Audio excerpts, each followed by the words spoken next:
खुदावंद यीशु मसीह के अजीम बाबरकत नाम में आप सबको सलाम। मैं हूं पास्टर मुनव्वर खुर्शीद। नाजरीन, प्रोग्राम कलाम रोशनी में आपको खुशामदीद कहते हैं। हम खुदावंद की शुक्रगुजारी करते हैं गुज़श्ता तमाम प्रोग्राम्स के लिए और ख़ास तौर पे आपके अच्छे फीडबैक के लिए, जिस तौर से आप इंटरेस्ट के साथ इन प्रोग्राम्स को वॉच कर रहे हैं, देख रहे हैं और अपना फीडबैक भी दे रहे हैं। इसके लिए हम सारा जलाल खुदावंद को देते हैं।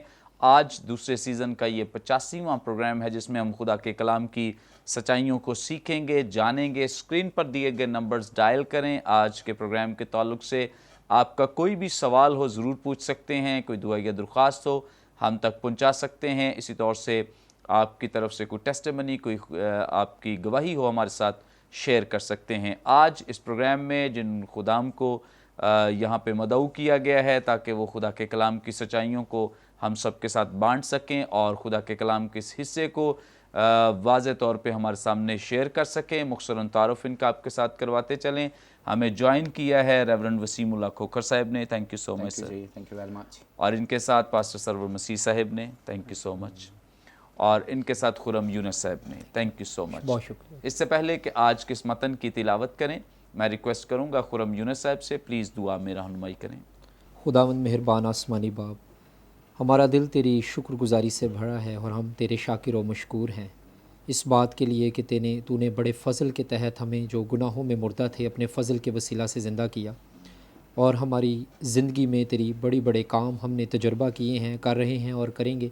और आज इस प्रोग्राम में भी जब तेरे कलाम में हक़ की सच्चाइयों को देखते हैं, समझने की कोशिश करते हैं, बयान करने की जसारत करते हैं, तो तेरे पाक रूह की तहरीक, तेरे रूहुल कुद्स की रहनुमाई और तेरे कलाम के लिए हमारी कमिटमेंट और फेथफुलनेस उसमें बरकरार रहे, ताकि हम तेरे नाम को इज़्ज़त और जलाल दें। और डिस्कशन का सोल पर्पज़ यही हो कि खुदा के किंगडम की मुनादी और तालीम व तदरीस की खिदमत ये लोगों तक पहुँचे और लोग उसको जानें और पहचानें और उसमें बढ़ें और गहरे हों।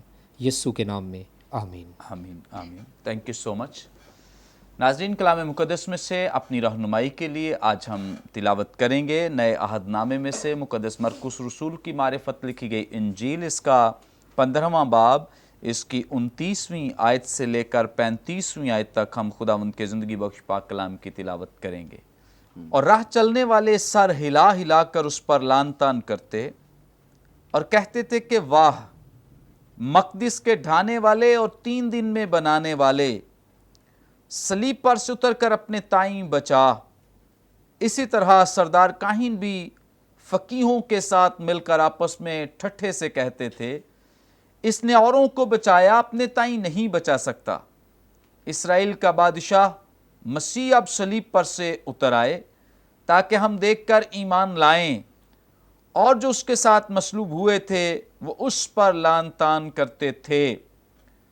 जब दोपहर हुई तो तमाम मुल्क में अंधेरा छा गया और तीसरे पहर तक रहा। और तीसरे पहर को यीशु बड़ी आवाज़ से चिल्लाया, इलूही इलूही लमा शबकतनी, जिसका तर्जुमा है, ए मेरे खुदा, ए मेरे खुदा, तूने मुझे क्यों छोड़ दिया। जो पास खड़े थे उनमें से बाज ने ये सुनकर कहा, देखो वो एलियाह को बुलाता है। कलाम मुक़द्दस के पढ़े सुने जाने पे खुदा उनकी बरकत हो, आमीन। नाज़रीन, कलाम मुक़द्दस का ये हिस्सा जो भी हमारे सामने तिलावत किया गया है, खुदावंद यीशु मसीह की मसलूबियत के ताल्लुक से हमारी रहनुमाई कर रहा है। बहुत दिनों से हम इस पे गौर व ख़ौस कर रहे हैं और गुज़श्ता तमाम एपिसोड्स में भी आपने देखा है कि हम जिस तौर से सिलसिले को आगे बढ़ा रहे हैं, सो खुदावंद का शुक्र हो कि अब तक तमाम जो गुज़श्ता मसलूबियत के ताल्लुक से एपिसोड पेश किए गए हैं, आप सब ने बड़ी बरकत पाई है। हमारा ईमान है आज इस एपिसोड के वसीले भी आपको बड़ी बरकत मिलेगी और यकीनन खुदा आपको ब्लेस करेगा। और आज का ये हिस्सा, इसमें से बहुत सारे मुकाशिफात आपकी ज़िंदगियों के लिए, ख़ानदानों के लिए बड़े बाबरकत होंगे। हम जानेंगे सबसे पहले रेवरेंड वसीमुल्लाह खोखर साहब से। सर, खुदावंद यीशु मसीह के साथ जस्मानी तौर पे उन्हें मारा गया है, बहुत सारी ज़्यादतियाँ की गई हैं और कोड़े भी मारे जा रहे हैं, थूका भी जा रहा है। इसके साथ साथ एक और जो तकलीफ़ दे अमर है वो ये है कि उन्हें ताने दिए जा रहे हैं और उन्हें मुख्तलिफ तरीक़ों से अजियत दी जा रही है। आप ایک تو آبویسلی پریکٹیکلی بھی اس چیز کے بارے میں ہمیں بتائیں گے، آگاہ کریں گے، تھیولوجیکلی بھی کریں گے، اور اسی طور سے سائیکولوجیکلی اس چیز کا کیا ایفیکٹ ہے کسی بھی انسان پر، کہ بدنی طور پہ کتنی تکلیف اذیت ناک ہے، اور جو تانے ہیں یہ کس قدر تکلیف دہ ثابت ہوتے ہیں. کیا جسمانی تکلیف سے کم یا زیادہ ان کی امپورٹنس ہے جو تانے یا طنز یسوع مسیح کو کیا جا رہا ہے؟ بھائی صاحب تھینک یو ویری مچ. آپ جو برکت ٹیلی ویژن کی وساطت سے کلام روشنی پروگرام ہے جس کے آپ ہوسٹ ہیں، میں اس کو اس لیے بھی اپریشیٹ کرتا ہوں کہ ورڈ بیسڈ ہے، خدا کا کلام جو ہے اس پہ کھولا جاتا ہے. اور پھر جو آپ کا سٹائل ہے، میں ضرور اپنے ناظرین کے لیے انکریج کرنا چاہوں گا کہ جب بھی آپ کو کسی چیز کی سمجھ نہ آئے تو پھر 5 Ws یوز کریں. چھٹا بھی میں بعد میں بتا دوں گا، لیکن 5 کی اہمیت ہے، چھٹے کی اتنی اہمیت نہیں ہے. اگر آپ کو کسی جگہ پر سمجھ نہیں آ رہی تو سب سے پہلا W ہے واٹ، اس میں کیا ہے. پھر ہے وائی، یہ کیوں ہے. پھر ہے ویئر، یہ کہاں پہ ہوا، ٹھیک ہے. اور پھر ہے وین، یہ کب ہوا. اور پھر ہے ہو، کس نے کیا. سو یہ 5 Ws ہیں. ان کی بڑی اہمیت ہے. کسی بھی پیسج کو آپ 5 Ws کے نیچے یہ جو سوال ہیں ان کو آپ ہینڈل کریں تو ہو جائے گا. چھٹا بھی ہے لیکن وہ وسیم ہے Ws یہ اتنا اہم نہیں ہے، لیکن 5 Ws جو ہے یہ ایکسپوزیشن میں ہم استعمال کرتے ہیں. اور تھینک یو ویری مچ، یہ بڑا اچھا طریقہ ہے، آپ 5 Ws کا سہارا لے کر ہمیں کرتے ہیں. بھائی صاحب، خداوند یسوع مسیح کی جو مصلوبیت ہے اس میں 2 چیزیں تھیولوجیکلی سمجھنے کی ضرورت ہے. ایک ہے full understanding of the crucifixion, ایک ہے non understanding of the crucifixion. Full understanding of the crucifixion جو ہے وہ بائبل میں فلو کر رہی ہے. پرانے عہد نامے میں اور نئے عہد نامے میں خداوند یسوع مسیح خود بھی بتا رہے ہیں کہ ان کے ساتھ ایسا ہوگا، ابن آدم گناہ گاروں کے حوالے کیا جائے گا. پرانے عہد نامے میں یسایہ 53 باب سے کوئی بڑی مثال نہیں ہے، وہاں ایک سرونٹ، سفرنگ سرونٹ کی بات کی گئی ہے.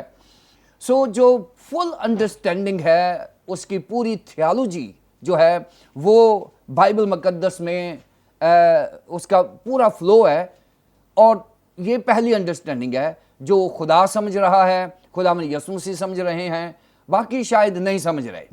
یہاں تک کہ اس کے شاگرد بھی نہیں سمجھ رہے، ان کے پاس بھی ایک پورشن انڈرسٹینڈنگ کا ہوگا لیکن فل انڈرسٹینڈنگ ان کے پاس نہیں ہے. اب نان انڈرسٹینڈنگ جو یہ ہے کہ وہ جتنے مصلوب کرنے والے ہیں وہ اس میں جتنے بھی ہیں ان کو کسی کو بھی نہیں پتا کہ اس کی کروسیفکشن کی اہمیت اور اس کی انڈرسٹینڈنگ کیا ہے، اس کی تھیولوجیکل ویلیو کیا ہے. اب کیونکہ خداوند یسوع مسیح اس کو فل انڈرسٹینڈ کر رہے ہیں، یہاں تک کہ مقدسہ مریم بھی فل انڈرسٹینڈ کر رہی ہے، کیونکہ اس کے بارے میں شمعون نے پیش گوئی کر دی تھی کہ میری جان چھیدی جائے گی جب وہ ہیکل میں پریزنٹیشن ہوئی تھی ان کے 8 دن کے بعد. سو اب یہاں پر میں بتانا یہ چاہوں گا کہ یہ جو نان انڈرسٹینڈنگ ہے اس ایریے میں خداوند یسوع مسیح کے اوپر ظلم کرنا اور ان کے اوپر جسمانی اذیت لانا اور ان کو طعنہ زنی کرنا، یہ شاید ایک ان کا کروسیفکشن ایکٹ ہوگا، یا ان کے لیے مذاق ہوگا، یا ان کے لیے ایک ایسا لمحہ ہوگا جہاں پر وہ اپنی سیٹسفیکشن کر رہے ہیں کہ ایک ایسے شخص کو وہ مصلوب کر رہے ہیں جو گورنمنٹ آف رومن کی طرف سے ملعون قرار دیا گیا ہے، جسے یہودی جو ہے وہ ایکسیپٹ نہیں کر رہے. اور میں نے بتایا تھا پچھلے پروگرام میں کہ یسوع مسیح کے اوپر 9 فولڈ اذیت پہنچائی گئی. 9 فولڈ جو موکری ہے، جو مذاق ہے، وہ اڑایا گیا. میں جلدی سے پڑھنا چاہتا ہوں، پھر میں آپ کو بتاؤں گا کہ یہ جسمانی اذیت اور طعنہ زنی میں کیا لنک بنتا ہے. मत्ती की इंजील के 27 बाब की 28वें आयत में लिखा हुआ उसके कपड़े उतार दिए गए। मैंने बताया कि ये जो क्रिमिनल्स होते थे ये बड़े साइलेंटली गवर्नमेंट की तरफ से चंद सिपाही जाते और उन्हें जाके मसलूब कर देते थे। ये एक पब्लिक इवेंट बन गया हुआ था। यहूदियों का प्रेशर हो गया, उधर से गवर्नमेंट के जो रोमी गवर्नमेंट के जो सिपाही थे वो साथ मिल गए, मुख्तलिफ जो उनके तादाद थी वो हेल्प करने आ गई। सो ये सारा का सारा जो है ये पब्लिक ये हो रहा है, सारा पब्लिक में हो रहा है। उन्होंने उसके कपड़े उतारे और इसीलिए खुदावंद यीशु मसीह की मसलूबियत दीगर जो रोमी क्रिमिनल्स थे उनसे कई गुना ज्यादा अजियतनाक और दर्दनाक और अंदोहनाक थी। मत्ती की इंजील के 27 बाब की 28वें आयत में लिखा है उसके कपड़े उतारे गए, जो शायद आम तौर पर नहीं होता था। फिर उसके बाद मरकस की इंजील के 15 बाब की 17वीं आयत में उसे करमसी जोगा पहनाया गया, जो एक मजाक था कि वो बादशाहों को पहनाया जाता था। 15 बाब की 17वीं आयत में ही कांटों का ताज पहनाया गया, इसलिए कि उसने पहन लिया ताकि हमें ज़िंदगी का ताज मिल जाए। फिर 15 बाब की 18वीं आयत में उसे मजाक करने के लिए उसको बादशाह समझ के उसको अदाब और सलाम पेश करते, ये भी मजाक था। फिर उसके बाद 19वीं आयत में 15 बाब की 19वीं आयत में उसके सर पर कांटे से मारा जाता था, सरकंडे से मारा जाता था ताकि उसके कांटों को और ज़्यादा दबाया जाए और उस अजियत में इजाफा किया जाए। फिर उसके पास 19वीं आयत में थूकने के लिए ये भी एक इंतहाई ज़िल्लत है कि किसके ऊपर थूका जाए, ये इंतहाई नफ़रत का एक्शन है। फिर घुटने टेक कर उसके सामने सजदा किया जाता।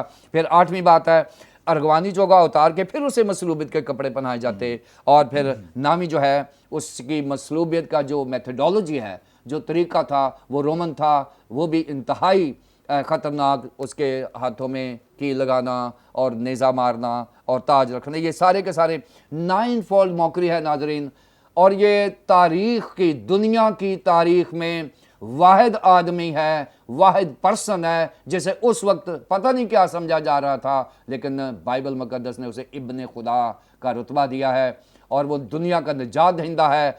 उसके ऊपर वो जुल्म उठाया गया जो आज रिकॉर्ड में मौजूद है। उसके बाद सिर्फ यही नहीं है, उसके ऊपर ताना जनी की गई। 29वें आयत में आपने हवाला पढ़ा, और रात चढ़ने वाले सर हला हला कर उस पर लान तान करते रहे। वो वाह मकदस के ढाने वाले और 3 दिन में बनाने वाले स्लीपर से उतरा, ये कितनी बुरी बात है। और अपने ताई बचा, सरदार कहन फ़कीर जो वो भी कहते थे, ठट्ठे मार में कहते थे, तूने औरों को बचाया, अपने ताई क्यों नहीं बचा सकता? ऐ इस्राएल के बादशाह अब स्लीप से उतरा ताकि हम देकर ईमान लाएं। और जो उसके साथ मसरूब थे वो भी इस पर लानता। अब ये जो सारे ताना जनी है, हम एशियन कल्चर जो है, हम एक ईडियम बोलते हैं पंजाबी में, कहते हैं कि किसी शार्प धार जो आला होता है अगर उसका कट लग जाए ना तो वो भर जाता है, जख्म जो है वो भर जाता है, लेकिन बात का जो कट लगा है वो नहीं भरता। और मैं समझता हूँ कि जिस्मानी अजियत तो अपनी सतह पे है, लेकिन उस वक्त जो वाकई ही दो जहान का बादशाह हो, जो हर चीज़ों को कंट्रोल कर रहा हो और वो कंट्रोल करके इनकी बातों को सुन रहा हो, मैं समझता हूँ कि ये जिस्मानी अजियत से कहीं उसका टेम्परेचर ज़्यादा था, ताना जनी का टेम्परेचर ज़्यादा था। कि जिसको कहा जाए सारी उम्र तू अपने मिनिस्ट्री में मुर्दे जिंदा करता रहा है, तूने बचाया है लोगों को और दीगर चीज़ें हैं, तू नीचे उतरा, ये सब कुछ हो सकता था, लेकिन यीशु मसीह ने किया नहीं है। ये ताना जनी बर्दाश्त करता रहा है। और यहाँ खुदावंद यीशु मसीह जो हैं वो सारी अजियत और ताना जनी इसलिए बर्दाश्त कर रहे हैं कि वो अपने मिशन को नहीं भूले। और नाज़रीन, मिशन ये है कि मेरी और आपकी निजात के ऊपर फोकस है यीशु मसीह का, और हमारी जिम्मेदारी सिर्फ ये है कि हम उस पर ईमान ले आएं। उसने दुख उठा लिए हैं, प्रेज गॉड। अब हमने सिर्फ ईमान लाना है और हम निजात याफ्ता। थैंक यू सो मच नाज़रीन, बड़ी इन्फॉर्मेटिव बातें जो खुदा उनके खादिम ने हमारे साथ शेयर की हैं।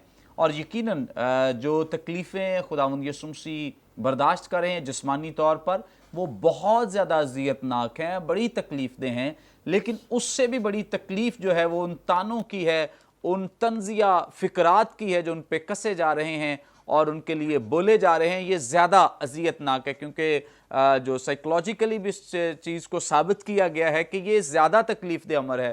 کسی کو مارنا کم تکلیف دہ بات ہے، لیکن اگر کسی کو بات کے ساتھ اذیت پہنچائی جائے تو وہ زیادہ اذیت ناک ہے، زیادہ تکلیف دہ بات ہے. سو خداوند یسوع مسیح کو نہ صرف جسمانی طور پر بلکہ سائیکولوجیکلی بھی بہت زیادہ تکلیف کا سامنا کرنا پڑا، لیکن اس کے باوجود انہوں نے اپنی زبان نہیں کھولی، صرف اس لیے کیونکہ جس پرپز مقصد کے لیے وہ آئے تھے وہ اس کو پورا کرنا چاہتے تھے. ناظرین، یہاں پہ وقت تو ایک بریک کا، ہم لیں گے ایک شارٹ بریک. ہمارے ساتھ رہیے، دیکھتے رہیے پروگرام کلام روشنی.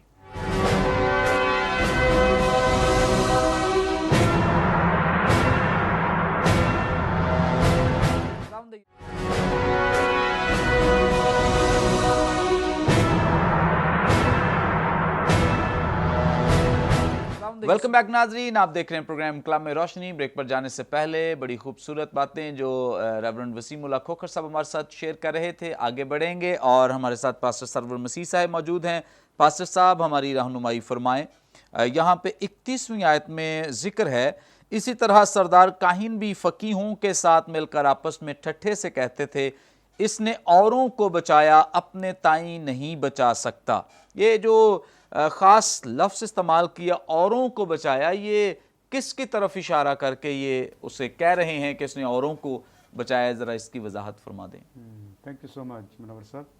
سو یہاں پر بیسیکلی تو اگر آپ دیکھیں تو یہاں پر مسیح خداوند کی جب موکنگ کی جا رہی ہے، لعن طعن اسے کیا جا رہا ہے، ٹھٹھوں میں اڑایا جا رہا ہے، اور بیسیکلی یہ ان کا جملہ بھی جو ہے اس بات کا کنفیشن نہیں ہے، یا یوں کہنے کہ کنسیشن نہیں ہے کہ وہ مسیح خداوند کو ایز اے کنگ یا ایز اے سیویئر ریسیو کر رہے ہیں یا جان رہے ہیں، سمجھ رہے ہیں، قبول کر رہے ہیں، بلکہ بنیادی طور پر وہ اس پر طنز کر رہے ہیں، لعن طعن کر رہے ہیں. اور نو ڈاؤٹ خداوند یسوع مسیح تو بنیادی طور پر آیا ہی اوروں کو بچانے کے لیے تھا، اور یہ ہے کہ وہ اپنی جان بچانے نہیں بلکہ دوسروں کی جان بچانے کے لیے آیا تھا. اور اس کے لیے آپ دیکھ سکتے ہیں، اگر آپ یوحنا 10:10 پڑھتے ہیں کہ اس لیے آیا کہ وہ زندگی پائیں اور کثرت کی زندگی پائیں. اور پھر متی کی انجیل میں بھی اس نے کہا کہ اے محنت اٹھانے والوں، بوجھ سے دبے ہوئے لوگوں، میرے پاس آؤ، میں تم کو آرام دوں گا. سو وہ اوروں کو آرام دینے، اوروں کو زندگی دینے. اور جیسے آپ یوحنا 3:16 میں بھی یہ پڑھتے ہیں کہ خدا نے دنیا سے ایسی محبت رکھی کہ اس نے اپنا اکلوتا بیٹا بخش دیا تاکہ جو کوئی اس پر ایمان لائے ہلاک نہ ہو بلکہ ہمیشہ کی زندگی پائے.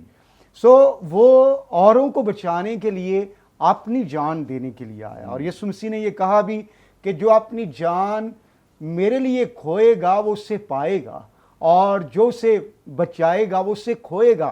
سو بنیادی طور پر اس کی ایگزامپل اس نے سب سے پہلے دی کہ اس نے اپنی جان بہتوں کے لیے دے دی تاکہ بہت سے بچ جائیں، نجات پا جائیں.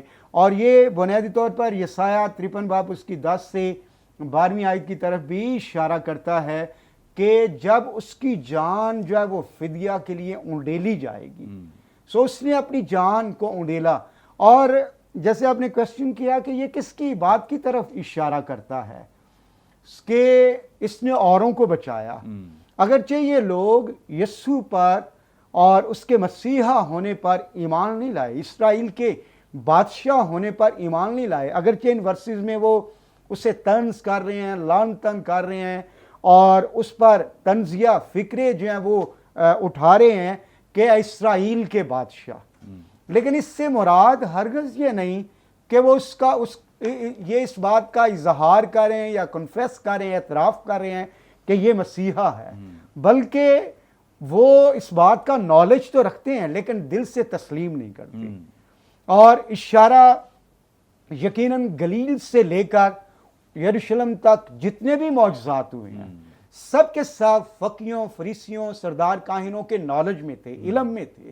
چاہے وہ نائن کی بیوہ کے بیٹے کا زندہ کیا جانا ہو، یائر کی بیٹی کا زندہ کیا جانا، چاہے وہ 5000 کو کھانا کھلانا ہو، مفلوج کا اچھا کرنا ہو، چاہے لازر کا زندہ کیا جانا، جنم کے اندھے کو آنکھیں دینا، 38 برس کے بیمار کو اچھا کر دینا، یہ ساری باتیں، ان میں سے کئی معجزے گلیل میں اور ان میں سے कुछ मौजज़े जो हैं वो यरूशलेम के अंदर ही हुए हैं। सो ये यीशु मसीह पर ईमान नहीं लाए, लेकिन तो भी उसे तंज के साथ इस्राएल का बादशाह कहते हैं, क्योंकि वो तो मसीह खुदावंद की ज़मीनी खिदमत के दौरान उसके मौजज़ात, उसकी डिलीवरेंस के कामों पे ऑलरेडी क्रिटिसाइज कर चुके थे कि ये तो बदरूहों के सरदार बलजबूल की मदद से बदरूहों को निकालता है। सो ये कहना कि इसने औरों को बचाया, ये उनका कन्फेशन नहीं है, बल्कि ये जस्ट मॉकिंग है और एक तरह से हिपोक्रेसी है और एक तरह से एक डेवलिश उनकी स्टेटमेंट है। और ऐसे ही है जैसे अबलीस ने बियाबान में यीशु मसीह को चैलेंज किया और फिर हैकल के कुंगरे पर खड़ा करके कहा कि तू यहां से अपने आप को नीचे गिरा दे, क्योंकि तेरी बाबत लिखा है कि वो अपने फरिश्तों को हुक्म देगा। हालांकि अबलीस जो वो जानता तो है कि ये खुदा का बेटा है, लेकिन ईमान नहीं रखता। सो सेम सिचुएशन जो है इन लोगों की है। ये बाइबल प्रोफेसी से वाकिफ तो हैं, जो कुछ यसाया ने कहा है, जो कुछ दानियल ने उसकी मौत के बारे में दानियल 9वां बाब उसकी 24 से 27 आयत में जो कुछ जिक्र किया है, ये इन सारी नबूवतों से वाकिफ तो हैं, लेकिन तो भी ये उस पर ईमान नहीं लाते, बल्कि उस पर हम देखते हैं कि तरह तरह का जब वो तंज व मज़ाह है, हकारत है और तज़ीह मेज़ अल्फाज बोले जा रहे हैं, लान तान की जा रही है। सो उनका ये कहना कि उसने औरों को बचाया, अपने आप को भी बचाए, सो बुनियादी तौर पर ये भी जो है एक उनका एंगल है, उनका जाविया है यीशु मसीह की हकारत करने का। Thank you so much. Pastor Sarwar साहब ये बता रहे हैं कि अगरचे इन लोगों ने अपनी आंखों से देखे हैं वो सारे मौजज़ात, वो सारे काम जो खुदावंद यीशु मसीह ने किए हैं, लेकिन अभी भी वो उस पर ईमान नहीं लाए हैं। आज भी बहुत सारे लोग ऐसे ही हैं, खुदावंद यीशु मसीह के मौजज़ात को जानते भी हैं, देखते भी हैं, सुनते भी हैं, लेकिन अपने दिल सख्त कर रखे हैं, साथ भी चलते हैं, चर्च में भी शामिल हो जाते हैं, लेकिन अभी तक वो ज़िंदगियाँ तब्दील शुदा नहीं है, जो कि बड़ी डेंजरस और ख़तरनाक बात है। आगे बढ़ेंगे और खुरम यूनुस साहब से जानेंगे। खुरम साहब, यहूदी तो बड़े जो लफ्ज़ों की प्रस्तश करते हैं, प्रस्तश की हद तक लफ्ज़ों के साथ वो उनका एहतराम करते हैं, और किसी भी लफ्ज़ को वो मतलब अगर लिखना है तो भी और अगर बोलना है तो भी उसकी इम्पोर्टेंस, उसकी अहमियत को बखूबी जानते हुए उसका इस्तेमाल करते हैं। खुदावंद यीशु मसीह पर जब ये कतबा लगाया गया कि ये यहूदियों का बादशाह है, तो चूँकि वो लफ्ज़ों की बड़ी कदर करते हैं, उनके सामने बड़ी इम्पोर्टेंस, अहमियत है, उन्होंने कहा कि नहीं, इस कतबे को चेंज किया जाए, इसको बदला जाए, इसकी जगह ये लिख दिया जाए कि ये कहता है कि मैं यहूदियों का बादशाह हूँ। खैर ऐसा ना हुआ।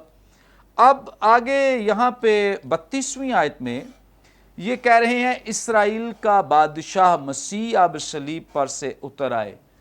लफ्ज़ों को बदलने, तब्दील करने के साथ क्या उनके पीछे कोई और अब लॉजिक है? क्यों वो इस तरह से इस लफ्ज़ को बदल कर बयान कर रहे हैं? ये ज़रा वजाहत कर। जी भाई मुनव्वर, बड़े मुफस्सल तरीके से आपने सवाल किया है और ख़ूबसूरत और नफासत का पहलू इसमें नज़र आता है। यकीनन जिस तरह आपने फरमाया कि जो वर्ड्स हैं वो काउंट करते हैं, इफ़ेक्ट रखते हैं, नफसियाती तौर पर भी और फ़िज़िकली भी उनका इफ़ेक्ट होता है। अगर मैं किसी को कहूँ मुझे पानी दो, एक पूरी इंसान की बॉडी उस मूवमेंट में आ जाएगी और वो मुझे पानी ला के देगा। माय वर्ड्स में इतनी पावर है कि एक पूरी बॉडी को मैंने मूव कर दिया उस काम को कराने के लिए जो मैं चाह रहा था। और अगर मैं किसी को अपने वर्ड से मार सकता हूँ, हलाक भी कर सकता हूँ और कुछ गलत भी कह सकता हूँ। जैसे यीशु ने, वो यूनानी का लफ्ज़ है राका, पागल ना कहे अपने भाई को, राका ना कहे, ग्रीक में उसे कहते हैं। सो वर्ड्स काउंट, वर्ड्स मैटर्स। और बाइबल मुक़द्दस भी याकूब के ख़त और उसके 3 बाब 4 बाब में ज़ुबान के इस्तेमाल के ताल्लुक से बात करती। लेकिन coming back to your question, जो आपने सवाल पूछा, पहले दिन ही से खुदावंद यीशु मसीह की इब्तदाई मराहिल भी जो खिदमत के थे या early period of his ministry जो था, اس میں جو اپوزیشن یا مخالفت کا سامنا کرنا پڑا ہے وہ نیشنل گورنمنٹ اس وقت کی طرف سے نہیں اتنا کرنا پڑا جتنا خداوند یسوع مسیح کو اپنے لوگوں سے اور اپنے مذہبی فرقوں سے سامنا کرنا پڑا ہے. آئی آلسو تھنک کہ آج بھی some how it is true in the contemporary church دور حاضرہ میں بھی, لیکن سم ٹائمز اس ٹائم پہ بھی ایسا ہی تھا کہ آپ دیکھیں جب خداوند یسوع مسیح قدرت کے وسیلہ سے معجزات کر رہے تھے تو کسی نے رومی سپاہی نے آ کے اسے روکا نہیں کہ تو یہ کیوں کر رہا ہے, اور جب بھی اٹیک ہوا ہے وہ اپنے ہی لوگوں کی طرف سے ہوا ہے اور مذہبی فرقوں کی طرف سے ہوا ہے, ریلیجیس لیڈرشپ کی طرف سے ہوا ہے, مذہبی قیادت کی طرف سے ہوا ہے. سو یہ جو ورڈ ہے بیسیکلی اسرائیل کا بادشاہ, یہ بڑی انٹرسٹنگ بات ہے کہ جو ہیں جینٹائلز غیر قوم میجائز جو تھے یا پینتوس پلاطوس ہے, اور اس کے علاوہ جو ہے ہم دیکھتے ہیں رومن سولجرز جو ہیں یہ لفظ یوز کرتے ہیں یہودیوں کا بادشاہ, لیکن فقی فریسی نہیں کہتے یہودیوں کا بادشاہ. وہ جو لفظ اور ٹائٹل یوز کر رہے ہیں وہ اسرائیل کا بادشاہ کہہ رہے ہیں. اچھا یہ جب یہودیوں کا بادشاہ کہہ رہے ہیں اس سے ان کو تکلیف ہے کیونکہ ڈائریکٹ ان سے بات ہو رہی ہے, لیکن وہ اس کو ٹویسٹ کر دیتے ہیں. نفرت بہت بری چیز ہوتی ہے منور صاحب, یہ سچائی کو بھی ٹویسٹ کر دیتی ہے. سو جب یہ ٹویسٹ کر دیتے ہیں تو اس میں انہوں نے کیا کیا کہ وہ ریفر کر رہے ہیں اسرائیل کا بادشاہ. تو اب بات ایک یہودیوں سے نیشنل لیول کی طرف جا رہی ہے تاکہ یسوع کو وہ اپنا اینمی جانے اور رومن جو ہے وہ اس کیپٹل پنشمنٹ کے تحت اس کو سزا دی جائے. سو بیسیکلی یہ ایک موکری تھی, یہ ایک طنز تھا, یہ اس میں کوئی صداقت یا سچائی نہیں تھی. اور جیسا آپ نے فرمایا یہ یوحنا 19 باب اس کی 21 آیت میں ہے کہ یہ جاتے ہیں پینتوس پلاطس کے پاس اور کہتے ہیں کہ تو یہ نہ لکھ کہ یہودیوں کا بادشاہ, بلکہ تختی پہ یا کتبے پہ یا کتابے پہ یہ لکھ کہ وہ کہتا ہے کہ وہ یہودیوں کا بادشاہ. تو بیسیکلی یہاں پر جو یہ کہنا تھا وہ ہمیں سپاہیوں کی طرف سے بھی نظر آ رہا ہے. اور پینتوس پلاطس بارہا کئی جگہوں پر جان 18 ورس 33 ورس 37 ورس 39 جان 19 ورس 3 وہاں پر بھی ہم دیکھتے ہیں کہ وہ اس کو کہتا ہے, پھر سپاہی اس کو کہتے ہیں جو لیٹن میں جس کا مطلب ہے hail emperor those who are about to die salute you, جسے لاطینی زبان میں ایوے امپراٹور موریٹوری ٹی سالوٹینٹ کہتے ہیں, یعنی وہ جو مرنے لگے ہیں اے بادشاہ وہ تجھے سلوٹ کریں. تو یہ ایک مذاق کے طور پر بھی اسے کہا جاتا تھا. یہ تو سیریس بات ہے, لیکن یسوع کو جب کہا جا رہا ہے تو وہ آئرونکلی اس کے لیے انگلش کا لفظ ہے, طنزیہ یا مذاق کے طور پہ کہا جا رہا ہے. اچھا دو باتیں ہیں, ایک کہ جب وہ اس کو بادشاہ کہہ رہے ہیں تو وہ اس کو دشمن بنا رہے ہیں رومی حکومت کا, اور جب وہ اسے مسیح کہہ رہے ہیں تو اس بات سے ان کو پرابلم ہے. تو وہ ایک ہی ٹائٹل میں اپنا مسئلہ بھی لے کر آ رہے ہیں اور مسئلہ یسوع کے لیے اس سائڈ سے بھی بنا رہے ہیں. لیکن وی نو دیٹ کہ Christ is the king of kings and Christ is the promised مسایا.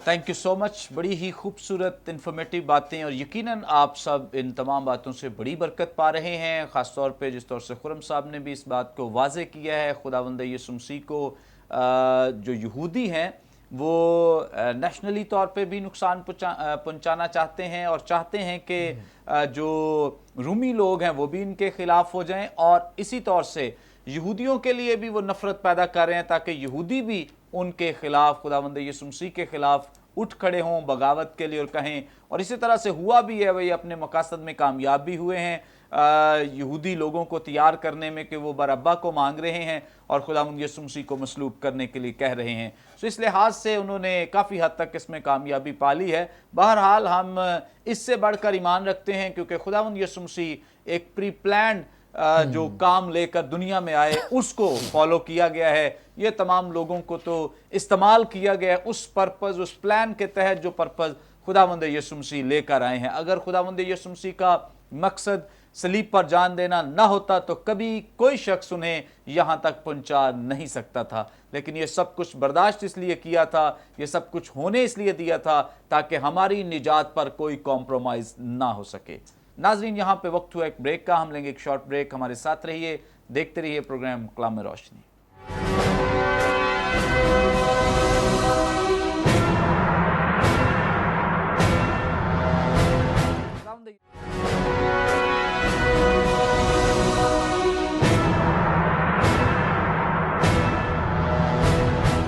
Welcome back ناظرین, آپ دیکھ رہے ہیں پروگرام کلام روشنی. بریک پر جانے سے پہلے بڑی خوبصورت باتیں جو خرم یونس صاحب کی طرف سے ہم سن رہے تھے. آگے بڑھیں گے اور ریورنڈ وسیم اللہ کھوکھر صاحب سے جانیں گے. سر ہماری رہنمائی فرمائیں, यहाँ पे जिक्र है कि दोपहर से लेकर तीसरे पहर तक तारीकी छा गई। आज मेरा क्वेश्चन आपसे तारीकी पर ये नहीं है कि कौन क्या कहता है या किस तरह की तारीकी की बात की जाती है, ऑब्वियसली वो गुज़श्ता एक एपिसोड में आपने क्लियर किया था। आज मैं आपसे ये जानना चाहता हूँ, इस तारीकी के लिए हमारे पास तवारीखी शवाहिद मौजूद हैं? अगर हैं तो किस तरह से लोगों की एक्सेस हो सकती है ताकि हम जान सकें इन शवाहिद के बारे में? थैंक यू भाई साहब। यहाँ दो बातें मैं पहले क्लियर करूँगा और फिर मैं तारीखी बताऊँगा और फिर हम तारीखी जो विटनेसेस है वो देखेंगे। पहले बार लिखा है कि दोपहर हुई तो तमाम मुल्क में, और यहाँ जो मुल्क है उसके लिए जो लफ्ज़ है वो गे इस्तेमाल हुआ है, गैमा, एप्सिलॉन और अयोता। और ये जो गे है इसका तर्जमा ज़मीन है, मुल्क नहीं है। तो इसका मतलब है कि जो होराइज़न है, जो एनवायरनमेंट है वो किसी एक ख़ास स्पेसिफिक उसमें नहीं है, ये पूरी ज़मीन पर जो है वो तारीकी यहाँ अंधेरा लिखा हुआ है। लेकिन अंधेरा जो है, अंधेरे से कुछ कन्फ्यूजन आ गए हैं स्कॉलर्स में। लेकिन अगर स्कॉलर्स ये समझें कि अंधेरा नहीं है, इसका ग्रीक में स्कोतिया है, और स्कोतिया उस रात को कहते हैं जिसमें आसमान पर तारे नजर आए। स्कोतिया उस तारीकी को कहते हैं, जो उस वक्त को कहते हैं जब आसमान पर तारे नजर आए। यहाँ अंधेरा नहीं है, क्योंकि अंधेरे की वजह से कुछ लोगों ने कहा कि अंधेरा जो है वो अगर सन एक्लिप्स हो जाए, यानी सूरज ग्रहण लग जाए, तो फिर भी अंधेरा हो सकता है। सो इस वजह से कुछ जो मोतरज़ीन हैं जिन्होंने एतराज़ किया है, वो कहते हैं कि ये कोई माफौकल फितरत तारीकी नहीं थी, ये सूरज ग्रहण था। और इसके ऊपर नासा ने बड़ी खूबसूरत स्टडी दे दी है, इसको डिफेंड किया है कि ये नासा, आपको पता, अमेरिका का एक अदारा है जो इल्मुल फल्कियात के ऊपर काम करता है, और जितनी भी जो एस्ट्रोलॉजी के ऊपर रिसर्च हो रही है वो नासा की जिम्मेदारी है। उन्होंने ये कहा है कि ये जो ईद फसा है, जिस दिन यसु मसीह कुर्बान हो रहे हैं, ये निसान की 14वीं तारीख को आती है। निसान कुमरी महीना है, यानी चांद का महीना है, और 14वीं तारीख जब होती है ना, तो चांद 14वीं का होता है, तो फुल होता है और वो सूरज की अपोजिट डायरेक्शन पे चला जाता है। और ये जो पहले दिन का चांद होता है ना, या दूसरे दिन का चांद होता है, उस वक्त इस किस्म का सूरज ग्रहण होता है, क्योंकि वो बिल्कुल उसके ज़मीन के और उसके दरमियान में होता है। इसलिए अगर चांद ज़मीन और सूरज के दरमियान में आएगा तो फिर सूरज ग्रहण होगा, वरना नहीं होगा। और इन दिनों में तो सवाल ही नहीं पैदा होता, उसकी जो सर्कुलेशन है, जो चांद और सूरज की, जो ज़मीन की, जो सूरज के सारे मदार में घूमते हैं, ये नामुमकिन है एस्ट्रोलॉजिकली, पहली बात। दूसरी बात उन्होंने कहा है कि अगर फ़र्ज़ किया थोड़ी देर के लिए मान जाए लोगों का एतराज़ कि सूरज ग्रहण नहीं होगा, फिर सूरज ग्रहण का जो दौरानिया है, जो टाइम है, क्योंकि चांद जब मूवमेंट करता है तो चांद की स्पीड जो है वो ज़मीन से भी, सूरज से भी ज़्यादा है, और जब वो घूमते हैं तो 45 मिनट तक चांद जो है एक जगह पे ठहर के वो अंधेरा कर सकता है, उसके बाद आगे चले जाएगा। यहाँ लिखा है दोपहर से लेकर सपहर तक, यानी 3 घंटे की बात हो रही है। यानी यहाँ नासा वाले ये कहते हैं कि ये ऐसा नहीं हो सकता, ये नामुमकिन है। तीसरी बात नासा वालों ने और ये कही है कि अगर फ़र्ज़ किया ये ज़मीन पूरी कवर कर ले सूरज ग्रहण जो है, ये 1-2 दफ़ा बहरुल काहल में ऐसा मौका आया है, क्योंकि वहाँ सेंटर बनता था ज़मीन का, तो वहाँ जाके पूरा जो उन्होंने कवर किया, और इसका जो सरकमफ्रेंस बनता है, जो मदार बनता है, वो जो मदार है वो 167 माइल्स का बनता है, 167 माइल्स का बनता है। अब मैं बताने लगा हूँ कि जो मिस्र है, मिस्र जो है ये 167 के मदार से ज़्यादा है, बाहर है। क्यों? वहाँ पर एक सेंट है जिसे डियोनियस कहते हैं, डियोनेसियस कहते हैं। ये एक सेंट है, उसने पॉलीकार्प को ख़त लिखा है, और उस ख़त का जो शहर है वो लिखा गया है हेलियोपोलिस, एक शहर है जहाँ से लिखा गया है। और उस ख़त में लिखा है ये डियोनेसियस ने पॉलीकार्प को लिखा है कि दोपहर 12 बजे मैंने एक ऐसी हौलनाक तारीकी देखी है कि पूरी ज़मीन पर ऐसी रात थी कि मैंने आसमान पर तारे नज़र देखे आए हैं। उस खत की तारीख में बड़ी अहमियत है और वो तरफ जो डियोनेसियस ने लिखा है पॉलीकार्प को, ये तारीख में मौजूद है। फिर उसके बाद फ्लेजन है, एक सितारा शिनास आदमी है, ये यूनानी है, और इसने लिखा है कि टाइबेरियस बादशाह के चौथे साल में, ये वही साल है जब ये खुदा यसु मसीह की मसलूबियत हुई थी, उसने कहा है कि दोपहर 12 बजे से लेकर 3 बजे तक सूरज की रोशनी जाती रही थी और यहाँ पर के आसमान पर सितारे नजर आए। ये एक दूसरी बड़ी मिसाल है। उसके बाद रोमी हुकूमत, अगर रोमन जर्नल को देखें तो रोमन जर्नल में लूसियन द मार्टायर, उसके और भी बहुत सारे ऐसे एस्ट्रोलॉजर्स हैं जिन्होंने उस तारीकी को नोट किया है। लिहाजा खुदावंद यसु मसीह की मसलूबियत, माफौकल फितरत, ये जो चीज़ें हुई हैं ये उसकी वजह से हुई है क्योंकि तारीकी का सबब कोई एस्ट्रोलॉजी नहीं थी बल्कि माफौकल फितरत चीज़ें हो रही थी, और तारीख इस दिन की मसालों से भरी पड़ी है। लिहाजा हमें यह तसल्ली कर लेनी चाहिए कि खुदावंद यसु मसीह खुदा का बेटा कुर्बान हुआ है। आमीन आमीन आमीन। और इस पे हमारा कवी एतकाद ईमान है, इसीलिए मसीहियत आज तक जिंदा है क्योंकि इसकी बुनियाद सच्चाई पर है। अगर झूठ होता तो इतनी देर तक झूठ चल नहीं सकता, कामयाब नहीं हो सकता। बहुत सारे शवाहिद आ जाते कि ये तो ये बात गलत है, ये तो ये बात गलत है। अब जो शवाहिद आ रहे हैं असारे कदीमा के लोगों की तरफ से, जो हमें गवाहियाँ मिल रही हैं, सबूत मिल रहे हैं, वो हर जो चीज़ मिल रही है या पेपर मिल रहे हैं या कोई बर्तन की सूरत में या कोई किसी इक्विपमेंट की सूरत में मिल रही हैं, वो सारी चीज़ें अब प्रूव कर रही हैं, साबित कर रही हैं कि वाकई खुदावंद यीशु मसीह जो हैं वो मसलूब हुए हैं और फिर तीसरे दिन मुर्दों में से जी उठे हैं। Praise God. आगे बढ़ेंगे और पास्टर सरवर मसीह साहब से जानेंगे। पास्टर साहब, यहाँ पे खुदावंद यीशु मसीह की ज़ुबान अक़दस से अरामी ज़ुबान के अल्फाज अदा हुए हैं। गुज़श्ता दिनों तो काफ़ी आपने सुना, अरामी ज़ुबान और यूनानी ज़ुबान पे बड़ी बहस मुबासा होता रहा है। बहुत सारे आलम दीन भी उठ खड़े हुए जो अरामी और यूनानी ज़ुबान के ताल्लुक़ से अपने इज़हार ख्याल भी करते रहे, और हमें अच्छा हुआ है, इंकशाफ हो गया बहुत सारे लोगों का। हमें इल्म नहीं था कि इतना नॉलेज है लोगों के पास। खुदावंद यीशु मसीह अरामी ज़ुबान बोलते और कुछ अल्फाज का इस्तेमाल किया गया है नए अहदनामे में अरामी अल्फाज का, उनमें से एक कलमा है ये। इसकी प्लीज़ वजाहत फरमा दे अरामी ज़ुबान के इन अल्फाज की। थैंक यू मुनव्वर भाई आपके अच्छे क्वेश्चन के लिए। जब हम देखते हैं तो खुदावंद यीशु मसीह के जो 3 कलमात हैं उनमें उन्होंने एड्रेस किया है और 2 में उन्होंने ए बाप कहकर पुकारा है, और चौथा कलमा जो बिलखसूस जिसके आज हम यहाँ पर बात कर रहे हैं, जिन अल्फाज पे आपने जो है वो क्वेश्चन किया है कि, और यहाँ पर है कि एली एली लमा शबक्तनी, और जो हम मरकज़ की अंजील देख रहे हैं तो वहाँ पर है इलोही इलोही लमा शबक्तनी। ये चौथा कलमा है और जिसमें हम देख सकते हैं कि यहाँ पर ए बाप की बजाय ए मेरे खुदा कहा गया है। और यहाँ पर थोड़ा सा अगर हम देखें तो जो मत्ती रसूल है, क्योंकि कहा जाता है कि वो अपनी अंजील में बिलखसूस यहूदियों को एड्रेस करता है, और मत्ती की अंजील में वो खुदावंद यीशु मसीह को बतौर किंग पेश करता है।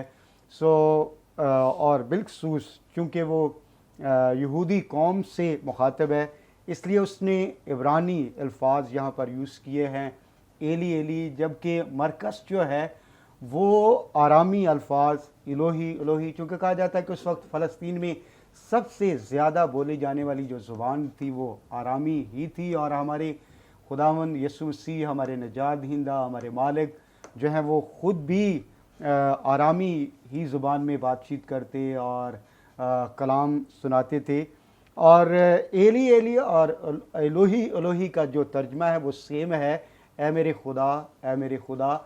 और आगे जो लफ्ज़ हैं वो लमा शबक्तनी, लमा से मुराद क्यों और शबक्तनी से मुराद यानी कि रद्द कर देना, छोड़ देना और भूल जाना।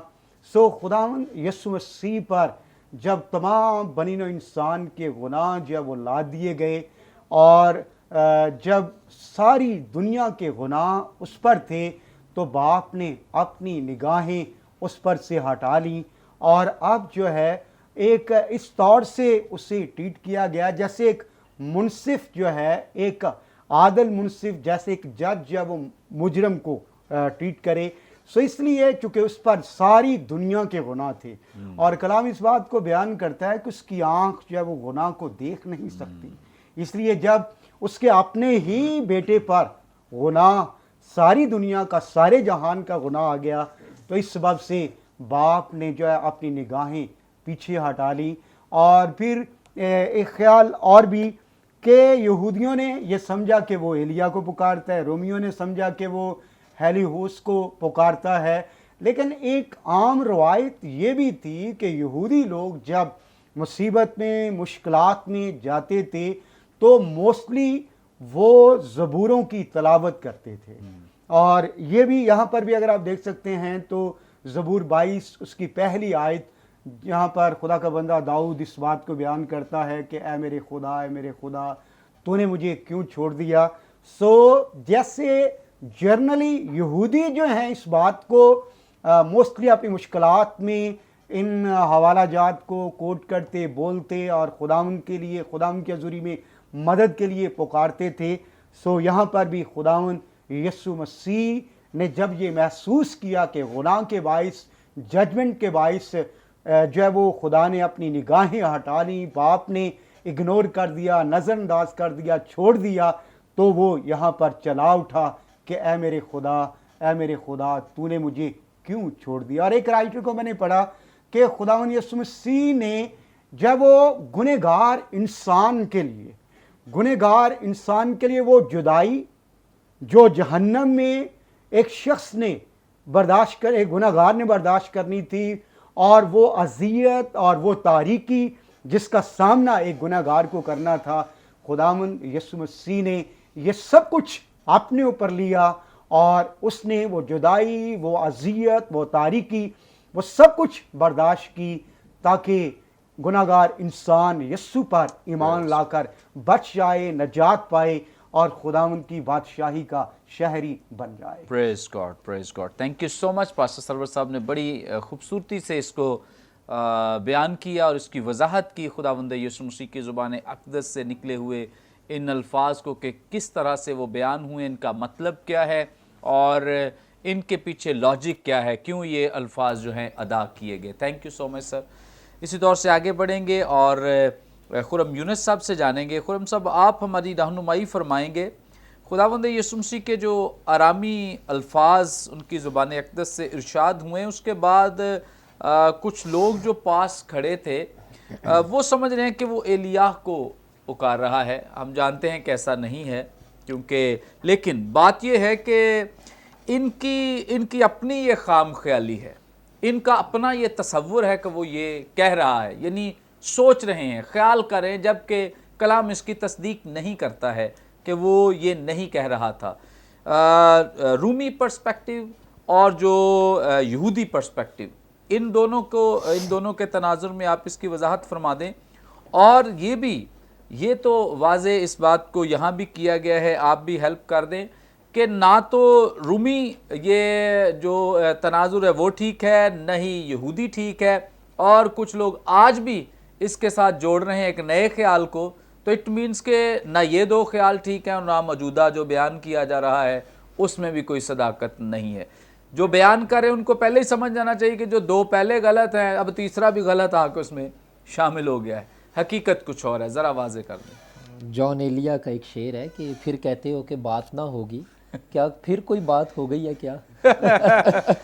ख्यालात की भरमार और शुमार में कौन सा ख्याल मुस्तनद और मुकद्दम ठहरता है, इसका जायज़ा बाइबल मुक़द्दस की इल्म इलाही की तज्ज़ियाती एतबार से देखने पर मुनसर है। लेकिन हमने अब इन चीज़ों को देखना है, चूँकि ये सवाल बड़ा खूबसूरत आपने पूछा है और इसको महदूद वक्त में हमने देखना है, इट्स अ चैलेंज ऑल्सो। लेकिन चलें इसको देखते हैं। नंबर 1 सर, जैसे आपने फरमाया कि जो लोग पास खड़े थे उनको ये लगा فرسٹ آف آل بائبل مقدس یہ نہیں کہہ رہی کسی طور پہ بھی، ٹیکسٹ میں جا کر بھی دیکھیں کہ وہ شور تھے کہ ایسا ہی ہے، اور وہ یہ بھی نہیں بائبل کہہ رہی کہ وہ جو کہہ رہے تھے بالکل ٹھیک ہے، بٹ یہ ان کا اپنا خیال تھا یا ان کی اپنی فیلنگ تھی یا یہ ان کا تجربہ تھا یا ان کی پرسیپشن تھی یا ان کے یہ بیان سامنے آیا۔ اس میں جیسے آپ نے کہا کہ رومی جو ہے وہ ایک سائیڈ ہم بتائیں، یا رومی جو تناظر میں اس کو دیکھیں تو گریک میتھولوجی کے اندر جو ہے وہ ایک گریکس کا خدا تھا جسے جو ہے رومنس بھی مانتے تھے، اس کو ہیلیوس کہتے ہیں، اس کو ہیلیس بھی کہتے ہیں، ہیلیوس بھی کہتے ہیں، اور اس کو سورج دیوتا یا گاڈ آف دا سن بھی گریک میں تھاٹ میں کہا جاتا تھا۔ اور اگر آپ، میں بھی نہیں کبھی گیا لیکن میں نے ایک بک میں پڑھا ہے کہ اگر آپ گریس میں ٹریول کریں، یونان میں جائیں، تو وہاں پر اس دیوتا کے بڑے بڑے اسٹیچوز اور مجسمے بھی ہیں کہ وہ آگ کے اوپر آ رہا ہے اور اس کا گولڈن چیریوٹ ہے اور یہ ساری چیزیں ہیں۔ رومنس اس کو ہیلیوس نہیں کہتے تھے، رومنس اس دیوتا کو سول دیوتا کہتے تھے، SOL۔ گریکس کال ہم ہیلیوس، لیکن رومنس کال ہم سول دیوتا۔ تو یہ تھا، اب یہ سمجھ رہے تھے چونکہ وہاں پہ جو ہے وہ رومی تھے اور وہ سوچ رہے تھے کہ یہ سول دیوتا یا ہیلیوس کو یا ہیلیس کو پکار رہا ہے کیونکہ اندھیرا چھا گیا تھا۔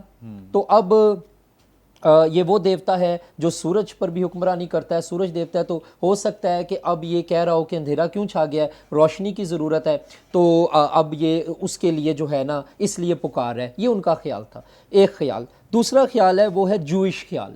اچھا، جوئش جو خیال ہے وہ بھی دو اسکول آف تھاٹس کے اندر منقسم ہے۔ نمبر 1 وہ یہ کہتے ہیں کہ ایک اسکول آف تھاٹ یہ کہتا ہے کہ انہوں نے یسوع کو مس انڈرسٹینڈ کیا، وچ وی آلسو بلیو کہ دے آر مس انڈرسٹینڈنگ ہم، we as Christians we believe that, ہم اس پر پورا مصمم ایمان رکھتے ہیں۔ لیکن دوسرا اسکول آف تھاٹ جو ہے وہ یہ کہتا ہے کہ ان کے پاس لیجیٹیمیٹ یا قانونی ریزن تھی، بالکل ٹھیک ریزن تھی کہ وہ یہ مانتے کہ اب ایلیا آئے گا۔ نمبر 1 ایلیا کی منسٹری اگر آپ دیکھیں اولڈ ٹیسٹمنٹ میں، فرسٹ اور سیکنڈ کنگز اور سارا، تو وہ لوگوں کی ڈسٹریس اور مشکلات میں مدد کرنے والا منسٹر ہمیں نظر آتا ہے، نمبر 1۔ نمبر 2 اگر آپ دیکھیں تو چونکہ ایلیا طبعی یا فطری موت کے تجربہ سے نہیں گزرا تھا، اس وجہ سے وہ یہودی یہ مانتے تھے، اور یہ مشنا کے اندر ہے، اس کا میں حوالے میرے پاس موجود ہے لیکن ٹائم نہیں، یہ مشنا کے اندر ہے کہ وہ یہ مانتے تھے کہ ایلیا چونکہ طبعی یا فطری موت نہیں مرا۔ اور دوسرا سلاطین اگر آپ اس کا دوسرا باب اور 11ویں آیت دیکھیں تو لکھا ہے آتشی رتھ اور آتشی گھوڑوں نے ان دونوں کو جدا کر دیا، ایلیا اور الیشا کو، اور ایلیا بگولے میں آسمان پر چلا گیا، ہنوک جیسے اٹھا لیا گیا زندہ، ایلیا آسمان پر چلا گیا۔ تو جیوز کا یہ بیلیو تھا کہ وہ دوبارہ آئے گا۔ اور سر میں یہ ایک جگہ پہ سٹڈی کر رہا تھا کہ ایون آج بھی جب یہودی پاس اوور مناتے ہیں تو وہ ایک کپ آف وائن علیحدہ ایلیا کے ڈال کے رکھتے ہیں، اور وہ یہ سمجھتے اور ایک دروازہ کھلا رکھتے ہیں، اور وہ یہ مانتے ہیں کہ ایلیا کے یہ کپ ہے، ایلیا اندر آئے گا، اور وہ اس کی انویزیبل ایز اے گیسٹ اس کو تصور کرتے ہیں، نا دیدہ مہمان ان کی میز پر۔ اچھا، اب یہ تو تھا رومن تھاٹ اور Jewish thought, but we believe, ہم دونوں تھاٹ سے ایگری نہیں ہیں، اور وہ جو تیسرا یا چوتھا یا پانچواں تھاٹ ہے اگر وہ پھیلا ہوا ہے تو ہم اس سے بھی ایگری نہیں ہیں، کیونکہ وہ غلط بنیادوں پر کھڑا ہے، اور مسیحی علم الہیات اور باضابطہ علم الہی کی تعلیم اس کے بالکل حق میں نہیں ہے۔ اچھا، اب ہم کس تھاٹ پہ کھڑے ہیں؟ وی بلیو جو بائبل مقدس کہتی ہے، چونکہ یہ آرامی زبان میں کہا گیا، آرامی زبان گریک کے اتنی کلوز نہیں جتنی عبرانی زبان کے کلوز ہیں، اور اس وجہ سے جب آپ کہتے ہیں میرے خدا ورڈز بولتے ہیں تو یہ آرامی میں ایلی کا ترجمہ میرے خدا ہے، تو یہ ان کو لگ رہا تھا کہ جیسے یہ ایلی کو پکار ہے، لیکن جب ہم ترجمے کو دیکھیں، ٹیکسٹ کو دیکھیں تو ہمیں سمجھ آتی ہے کہ ایسا نہیں ہے، بلکہ خداوند یسوع مسیح اپنے باپ سے مخاطب ہے، جس سے وہ پہلے بھی بات کرتا تھا، بات کرتا آیا ہے، اور صلیب پر بھی وہ اسی سے بات کر رہا ہے، اور جس طرح سرور صاحب نے فرمایا کہ یہاں پر وہ ایز اے باپ نہیں but as a God the جج اب مسیح کو وہ دیکھ رہا ہے، کیونکہ وہ کام ہوا ہے تو ہم بچے ہیں، اگر وہ بچ جاتا تو ہم نہ بچتے۔ یس، تھینک یو سو مچ۔ اگر خداوند یسوع مسیح نے دوسروں کو بچانا ہے تو ضروری ہے کہ وہ اپنی جان فدیے میں دے، تبھی دوسرے لوگ محفوظ رہ سکتے ہیں۔ تھینک یو سو مچ سر، آپ نے اپنا قیمتی وقت دیا۔ تھینک یو پاسٹر صاحب، تھینک یو خرم صاحب، گاڈ بلیس یو۔ یقیناً ناظرین آپ سب نے آج کے پروگرام پہ وسیلے سے بڑی برکت پائی ہے۔ ابھی بھی آپ کے پاس سوال ہو, کویسچن ہو, اسکرین پہ دیے گئے نمبرز ڈائل کریں, اپنا سوال ہم تک ضرور پہنچا سکتے ہیں. کوئی دعا یا درخواست ہو ضرور دیں, کوئی ٹیسٹمنی ہو ہمارے ساتھ شیئر کر سکتے ہیں. ان تمام پروگرامز کو آپ یوٹیوب پہ واچ کر سکتے ہیں. یوٹیوب پہ واچ کرنے کے لیے برکت ٹی وی آفیشیل کے نام سے ہمارا چینل ہے, ضرور اسے سبسکرائب کریں اور واچ کریں, دیکھیں اور دوسروں کے ساتھ شیئر بھی کریں. آئندہ ایک نئے پروگرام کے ساتھ دوبارہ آپ کی خدمت میں حاضر ہوں گے. تب تک کے لیے اجازت دیجیے, دیکھتے رہیے برکت T V. God bless you all.